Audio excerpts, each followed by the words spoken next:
Good morning, student. I am Dr. Priyanka Bhalerao and welcome to my channel Royal Educational Services. ठीक है, जैसे कि हम partial differentiation को ही कंटिन्यू कर रहे हैं। मैंने लास्ट लेक्चर में आपको केवल पार्शियल डेरिवेटिव का सिंबल बताया था और उसका फर्स्ट डेरिवेटिव और फर्स्ट प्रिंसिपल से जो उसका लिमिट का फॉर्मूला आता है वो मैंने आपको समझाया था। आज हम पार्शियल डेरिवेटिव का सेकेंड ऑर्डर देखेंगे। ठीक है, सेकेंड ऑर्डर या फिर higher order of partial differentiation. higher order partial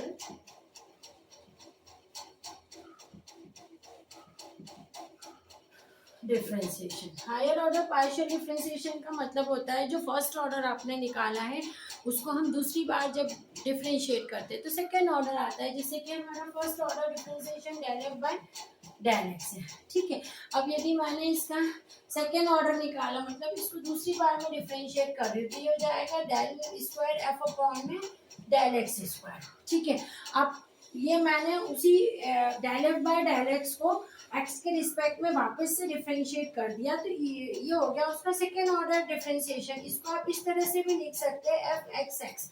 ठीक है, अब बाय फर्स्ट प्रिंसिपल जो इसका लिमिट का फॉर्मूला बनता है वो होगा इसका लिमिट का formula limit h tends to 0 f of x h plus Y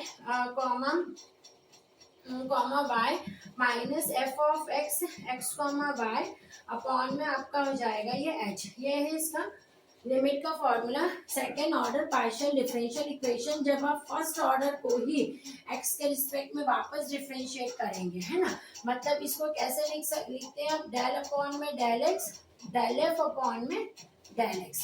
ठीक है, ये होता है second order partial differential equation with respect to x वाले का हम निकाल रहे हैं। इसका लिमिट का फॉर्म आपका होगा limit h tends to 0 f x x plus h आएगा x plus h comma y minus f x x comma y upon में एच। सेम आपका वाई के रिस्पेक्ट में होगा जैसे कि आप वाई के रिस्पेक्ट में निकाल रहे हैं सेकेंड ऑर्डर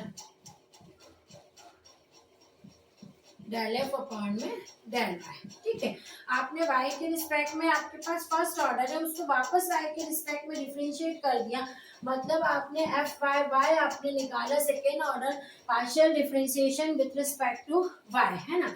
तो इसका बाय फर्स्ट प्रिंसिपल लिमिट का फॉर्मूला आपका होगा limit k tends to 0 f of y x comma y plus k minus f of y x comma y और इसके अपॉन में होता है के।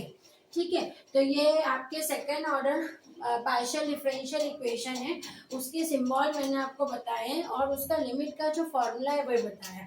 इसके साथ ही आपका एक और फॉर्म होता है जो जैसे ये x के रिस्पेक्ट में दो बार डिफरेंशिएशन है और ये y के रिस्पेक्ट में दो बार डिफरेंशिएशन है। ठीक है, अब एक और फॉर्म होता है जिसमें हम x वाले को y के रिस्पेक्ट में करते हैं और y वाले को हम x के रिस्पेक्ट में करते हैं। ठीक है, मीन्स मैं क्या बोल रही हूँ आपको डेल स्क्वायर एफ अपॉन में डेल एक्स डेल वाई है। ठीक है, ये देख ले रखा। इसका मीनिंग क्या होता है कि ये जो है इस टाइप से लिखा है। जब भी ये लिखा हो ना ये सेकेंड ऑर्डर ही पार्शियल डिफरेंशियल इक्वेशन है, इसका मतलब होता है कि जो एफ वाला पार्शियल डेरिवेटिव है ना, जो एफ वाई के रिस्पेक्ट वाला पार्शियल डेरिवेटिव है ये del f by del y उसको आपको एक्स के रिस्पेक्ट में करना होता है। ठीक है, अब यदि ये ऐसे लिखा हो डेल एफ अपॉन में डेल वाई डेल एक्स तो इसका मतलब क्या होता है ये, है ना। इसका मतलब क्या होता है कि जो x के रिस्पेक्ट में आपने फर्स्ट डेरिवेटिव निकाला था उसको y के रिस्पेक्ट में करना है ना। मतलब पहला वाला आप इसमें गलती करते हैं हमेशा स्टूडेंट, इसमें पहले x हो और बाद में y हो तो आपको क्या करना है जो y के रिस्पेक्ट में फर्स्ट डेरिवेटिव आप लोग निकाल रहे हैं ना ये इसको वापस से x के रिस्पेक्ट में कर देना है तो ये आ जाता है।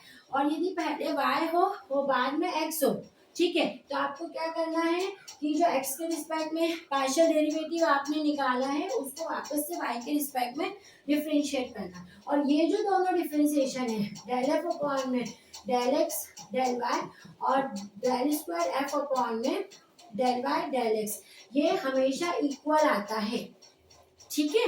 ये आपका जो है हमेशा पार्शियल डिफरेंशिएशन में जब भी आप सेकेंड ऑर्डर डिफरेंशिएशन निकालोगे तो आप जब भी ये निकालोगे ना तो इन दोनों की वैल्यू मतलब एक्स के रिस्पेक्ट में करेंगे, वाई के रिस्पेक्ट में करेंगे, ये जो दोनों पार्शियल डेरिवेटिव रहेगा, ठीक है, तो ये वाला वो हमेशा इक्वल आता है, मतलब del square f upon del x del y equals to del square f upon del del by del x, इसकी वैल्यू जो है वो हमेशा इक्वल आएगी। तो ये छोटा सा बेसिस है पार्शियल डिफरेंशियल इक्वेशन का, इसको आपको याद रखना है, केवल नोटिफिकेशन और फॉर्मूले आपको ध्यान रखना है इसके, ठीक है। Thank you.